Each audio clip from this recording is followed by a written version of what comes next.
নমস্কার বন্ধুরা, cooking talking চ্যানেলে সকল বন্ধুদের জানাই স্বাগত। বন্ধুরা, আজ আমি আপনাদের একটা বিশেষ ধরনের রেসিপি দেখাচ্ছি। খুবই আনকমন রেসিপি এই রেসিপিটি। এটা হলো পটলের ধোকার ডালনা। হয়তো ভাবছেন পটলের আবার ধোকার কী করে হবে। হ্যাঁ, এটা পটলের ধোকার ডালনা, খুবই ইজি। কিভাবে পটলের ধোকার ডালনা সহজে করা যায় সেটাই আমি আপনাদের আজ দেখাবো। তো বন্ধুরা, তার আগে আমার চ্যানেলটিকে সাবস্ক্রাইব আর বেল আইকন প্রেস করার জন্য অনুরোধ রাখলাম। এই পটলের ধোকার ডালনা খুব সহজ উপায়ে আমি দেখিয়েছি। আমরা তো সবসময় পটল গরমকালে খেয়ে খেয়ে বিভিন্নভাবে খেয়ে খেয়ে আমাদের লাস্টে বাড়ির ছেলেমেয়েরা খেতে চায় না। তাই এইভাবে যদি তৈরি করা যায় তাহলে বুঝতেও পারবে না এটা পটলের কিসের ধোকার ডালনা। এমনি ধোকার ডালনা বলেও আপনি খাওয়াতে পারেন। হ্যাঁ, যদিও ওটা উচিত না, বলেই খাওয়ানো উচিত, এতে পটলের টেস্ট থাকেই। হ্যাঁ, ধোকার ডালনা শুধু বললে হবে না। দেখুন, পটলগুলোকে এইভাবে প্রথমে ছাড়িয়ে নিয়েছি, এক এক করে ছাড়িয়ে নিয়ে পটলগুলোকে আমি কুড়ে নেব। এভাবে সাইড দুটো পটলের ছাড়িয়ে নেওয়ার পর সাইড দুটো বাদ দিয়ে দিতে হবে। দিয়ে এগুলোকে ধুয়ে নিয়েছি। নিয়ে এবার একটা স্লাইসারে আমি কুড়ে নেব। দেখুন, আমি এই পটলটা দুদিন আগে কিনে ফ্রিজে রেখেছিলাম, তাই পটলটা একটু নরম হয়ে গেছে, তাই কুড়তে একটু অসুবিধা হচ্ছে। আর পুরো এই দেখুন কুড়েছি, কিন্তু এই দেখুন পুরো কিছু কিছু ভেঙে গেছে। তাই আমি পুরো কোড়াগুলো এবং ভাঙা পার্টগুলো এগুলো মিক্সিতে একবার ঘুরিয়ে নেব। আর আপনারা যদি সদ্য কিনে আনেন তাহলে আপনারা কোড়া পটল দিয়েও এই রেসিপিটি করতে পারেন, মিক্সির দরকার লাগবে না। দেখুন, মিক্সিতে আমি ঘুরিয়ে নিয়েছি, একবার পেস্ট করে নিলাম। এবার আমি ধোকাটা বানাবো। তার জন্য সাদা তেলে জিরে ফোড়ন দিলাম, গোটা জিরে ফোড়ন, আর 1 চামচ আদা দিলাম, আদা বাটা দিয়ে এবার পটলের পেস্টটা দিয়ে দিলাম। দিয়ে ভালো করে নেড়েচেড়ে দিতে হবে যতক্ষণ না পটলের এই সবুজ রঙটা একটু ভাজা ভাজা হয়ে যায়। তার আগে একটু নুন আর হলুদ দিয়ে দিলাম, দিয়ে ভালো করে নেড়েচেড়ে নিতে হবে। দেখুন, কালারটা খুব সুন্দর চেঞ্জ হয়ে গেছে। এবার আমি এতে বেসন দিয়ে দেবো। আমি 250 গ্রাম পটল নিয়েছিলাম, আর বেসন এখানে 100 গ্রামের কাছে, 100 গ্রাম পুরো লাগেনি। 100 গ্রাম নিয়েছিলাম কিন্তু পুরোটা লাগেনি। এতে দিয়ে এবার জিরে গুঁড়ো দিয়ে দিচ্ছি, দিয়ে ভালো করে নেড়েচেড়ে নিতে হবে। আর একটা কথা বন্ধুরা আপনাদের বলা হয়নি, পটল বাটার সময় মিক্সিতে তখন আমি 2টো কাঁচা লঙ্কা দিয়ে দিয়েছিলাম, তার সাথে পেস্ট করা হয়ে গেছে। এই দেখুন, আমার পটলের এই পেস্টটা কড়ার সাথে লেগে যাচ্ছিলো, তার মানে আমার হয়ে গেছে।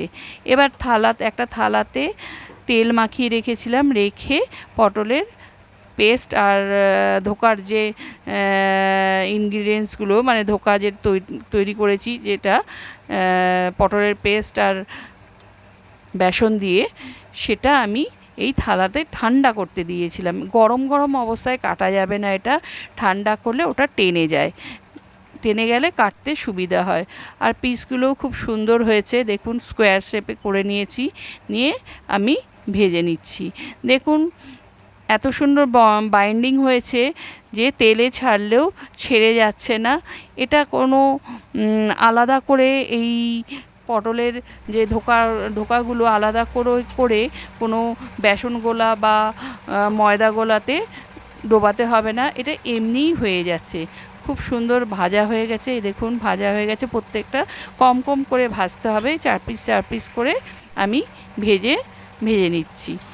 তো দেখুন, পরে আবার 4 পিস দিয়ে দিলাম, দিয়ে এইভাবে ধোকাগুলো ভেজে নিচ্ছি। পটলের ধোকাগুলো ভাজা হয়ে গেছে সব আমার। এবার আমি আলু কেটে রেখেছি, যে তেলটা ছিল সেই তেলের মধ্যে আলুগুলো একটু ভেজে নেব আর তার সাথে সেদ্ধও করে নেব। তাই আমি নুন আর একটু হলুদ দিয়ে দিলাম। দিয়ে ভালো করে নেড়ে চেড়ে ঢাকা চাপা দিয়ে দিতে হবে। ঢাকা চাপা দিয়ে কিছুক্ষণের জন্য সেদ্ধ করতে দিতে হবে। কিছুক্ষণ পরে আবার আমরা ফিরে আসছি, ফিরে এসে দেখছি সেদ্ধ হয়েছে কিনা। হ্যাঁ, সেদ্ধ হয়ে গেছে। পুরো সেদ্ধ না হলেও 80% সেদ্ধ করতে হবে। করে দেখুন ভাজাও হয়ে গেছে, কারণ বাকিটা মশলার সাথে হবে।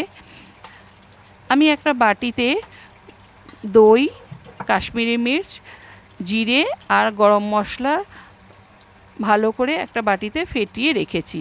দেখুন আরেকটু তেল দিয়ে দিলাম। ফেটিয়ে রেখেছি, ওটা মশলা হিসেবে ব্যবহার করব, এটা গ্রেভির জন্য ব্যবহার করব। তো এবার সাদা তেল দিয়ে দিয়েছি, ফোড়নে দিলাম শুকনো লঙ্কা। শুকনো লঙ্কাটা একটু ভাজতে দিতে হবে। আর দিয়ে দিলাম গোটা জিরে। গোটা জিরে আর শুকনো লঙ্কা দেওয়ার পর এটা ভাজা হয়ে গেলে আমি কিছুক্ষণের জন্য একটু ভাজতে দিতে হবে, যতক্ষণ না গন্ধ বেরোচ্ছে। এবার আমি টমেটো কুচি দিয়ে দিলাম। টমেটো কুচি দিয়ে টমেটো কুচিটা যখন সেদ্ধ হয়ে যাবে, সেদ্ধ হয়ে গেলে দেখুন সেদ্ধ হয়ে গেছে, একটু গলে গেলে গ্রেভিটা খুব ভালো হয়। এবার দিয়ে দিচ্ছি 2 চামচ আদা বাটা। এটা যেহেতু নিরামিষি, সেজন্য রসুন বা পেঁয়াজের ব্যবহার এখানে করব না। ভালো করে নেড়েচেড়ে নিয়ে এবার আমি একটু সস দিয়েছি। বন্ধুরা বলে রাখি, এই যে সসটা দিচ্ছি এটা আমি তৈরি করেছিলাম। দেখবেন আমার চ্যানেলে এই সসের রেসিপিটিও দেওয়া আছে। আপনারা যদি সস বাড়িতে বানাতে চান আমার রেসিপিটা দেখতে পারেন। এই দেখুন যে দইয়ের পেস্টটা বানিয়েছি সেটা, এর মধ্যে আছে কাশ্মীরি মির্চ, ধনে গুঁড়ো, জিরে গুঁড়ো আর গরম মশলার গুঁড়ো। এই দইয়ের পেস্টটা দিয়ে দিলাম। দিয়ে ভালো করে নেড়েচেড়ে নিতে হবে। বন্ধুরা এইভাবে খুব সহজ উপায়ে আমরা পটল খেতেও পারি আর সবাইকে খাওয়াতেও পারি। অনেকেই গরমে পটলের বিভিন্ন রকম রেসিপি খেয়ে খেয়ে মানে মুখে যেটাকে বলে চড়া পড়ে যায়, বলে অনেকেই বলে আর পটল ভালো লাগছে না, আর পটল ভালো লাগছে না। তাই এই রেসিপিটা যখন বলবে আর ভালো লাগছে না, তখন এই রেসিপিটা একবার অন্তত বানিয়ে দেখবেন। এবার আমি জল দিয়ে দিলাম। কষানোর পর আলু দিয়ে জল দিয়ে দিলাম। জল দিয়ে একটু ঢাকা চাপা দিয়ে দিলাম। এবার দেখুন ফুটে গেছে। এবার আমি ধোকাগুলো দিয়ে দিয়েছি। ধোকাগুলো এমনি ভাজা অবস্থা খেতেও খুব টেস্টি লাগে। আমার তো 2-3টে ধোকা এমনিতেই চলে গেছে বলছি কি, দিয়ে দিলাম চিনি আর একটু নুন। কারণ আমার ভাজা হলেই বাড়িতে 2-3টে ভাজা ধোকা ভাজতে ভাজতেই খেয়ে নেয়। সে আর কে খায় সেটা আর বলছি না। এবার দিয়ে দিলাম ঘি আর গরম মশলা। দিয়ে আমার ধোকার রান্নাটা কমপ্লিট হয়ে গেছে। লাস্টে 2টো কাঁচা লঙ্কা দিয়ে দিলাম। দিয়ে এবার স্ট্যান্ডিং টাইমের জন্য রেখে দেবো। দেখুন স্ট্যান্ডিং টাইমের পর খুব সুন্দর কালার এসেছে। বন্ধুরা আপনারাও এই রকম পটলের ধোকার ডালনা করে দেখবেন, একবার অন্তত ট্রাই করবেন। কেমন লাগলো রেসিপিটি অবশ্যই কমেন্ট বক্সে লিখে জানাবেন। আজ এই পর্যন্ত, আবার একদিন রেসিপি নিয়ে আসবো।